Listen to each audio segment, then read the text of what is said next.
அறிவிக்கப்படாத தொடர் மின்வெட்டை கண்டித்து பொதுமக்கள் சாலை மறியல். கலைந்து செல்லும்படி அறிவுறுத்திய காவல்துறையினருடன் ஏற்பட்ட வாக்குவாதம் முற்றியதால் இருதரப்புக்கும் இடையே தள்ளுமுள்ளு ஏற்பட்டது.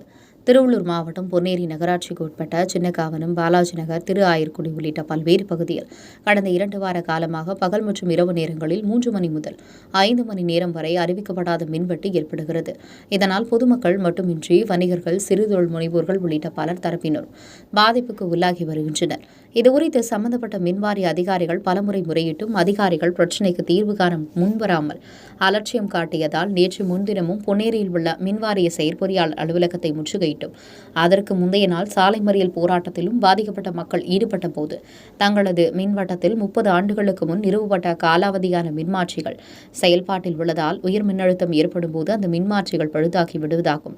எனவே 24 மணி நேரத்தில் புதிய மின்மாற்றி நிறுவப்பட்டு தடையில்லா மின்சாரம் வழங்க நடவடிக்கை எடுப்பதாக அதிகாரிகள் கூறியும் இன்னும் சரிபட செய்யாததால் ஆத்திரமடைந்த பொதுமக்கள் அண்ணாசிலை அருகே 3 சாலைகள் சந்திக்கும் முனைப்பு பகுதியில் திடீர் சாலை மறியலில் ஈடுபட்டனர். இந்நிலையில் அதிகாரிகள் அவர்களுடன் பேச்சுவார்த்தை நடத்தினர். அப்போது சமாதானம் ஆகாத பொதுமக்கள் அவர்களுடன் வாக்குவாதத்தில் ஈடுபட்டதால் வாக்குவாதம் முற்றி தள்ளுமுள்ளு ஏற்பட்டது. இதனால் அங்கு பதற்றமான சூழல் ஏற்பட்டது.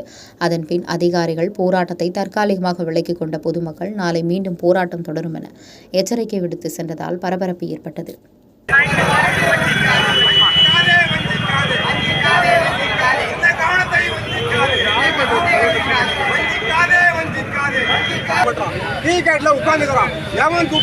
அவனுக்கு மட்டும் தான் வேலை செய்யறான். நீ கொஞ்சமா நீங்க சொல்றத உங்க லைன் மேல கேட்க மாட்டான், உங்க ஹெல்ப்பரும் கேட்க மாட்டான்.